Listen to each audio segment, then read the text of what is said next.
Hello, I'm Anjana Gadgil. Voting in France is underway in the first round of parliamentary elections. The election, called to widespread surprise by President Emmanuel Macron, has thrown French politics into disarray. Support for the anti-immigration and Eurosceptic National Rally Party has surged, despite President Macron's pledges to stop its rise. The far-right National Rally is widely expected to come in first place in the 577-member National Assembly, Parliament's lower house, but it remains unclear if the party will secure an outright majority.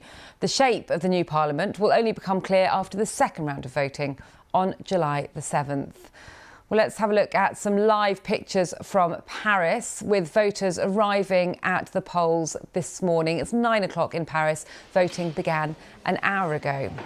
Now, we can also speak to Chris Bockman, our reporter who's at a polling station in Toulouse in the south of France. And Chris, has there been a steady stream of voters there since you arrived at 8 o'clock? It started with a lot of people at the top of the hour, and then, of course, it's now slowed down. But we expect there will be a lot of people. There's a lot of evidence that with proxy voting that there's going to be a big turnout for this election because it is so important. We've talked about this many times in the past about the far right gaining ground, but this time it really could be on the verge of taking power here. And as you mentioned, there's so many issues at stake. They've already said that in the last few days, if they take power, people with dual nationality won't be able to have certain positions in government. And that's already caused a bit of a storm. They've also said that the French president, who normally has the final say on foreign policy, well, that's no longer the case as well. And in terms of who runs the military, well, the far right says they do. So there's going to be a big constitutional battle very quickly if the far right gets an absolute majority. Why am I in Toulouse? Because it's so important. Outside Paris is where the extremes are. Paris usually goes with the moderate centre, but it's outside where the far right does extremely well in the south and in parts of the east.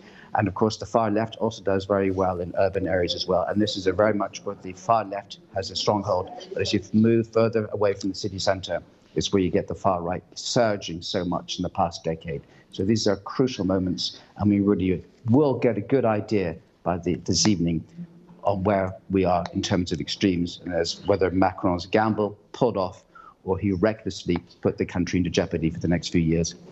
You talk about the surge in favour of the far right. I mean, how strong could that surge prove to be? And will this ultimately be seen as a reckless move by Emmanuel Macron?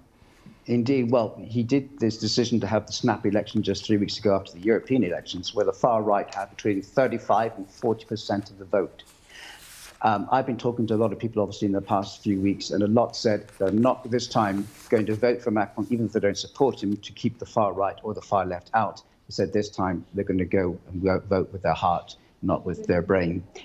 So basically, the far right could do extremely well. Everyone I've been talking to says that there's a good chance they will be voting for Macron this time for a lot of different reasons. He's lost support. He's considered arrogant, vertical form of power. Not listening to them. We have the same issues as we do in a lot of places in Europe. Cost of living crisis, inflation, difficult to get on the housing ladder, illegal immigration, and the fear of crime, and not enough being done about all those issues. So those are the key issues at stake.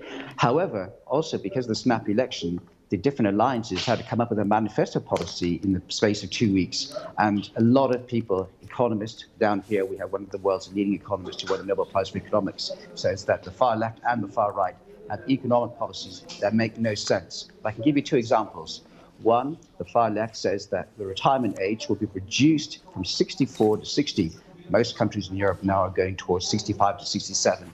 And on the far right, they're talking about massive reductions in VAT on energy bills to help people with pay their bills. These cost billions and billions, and economists say neither of them add up.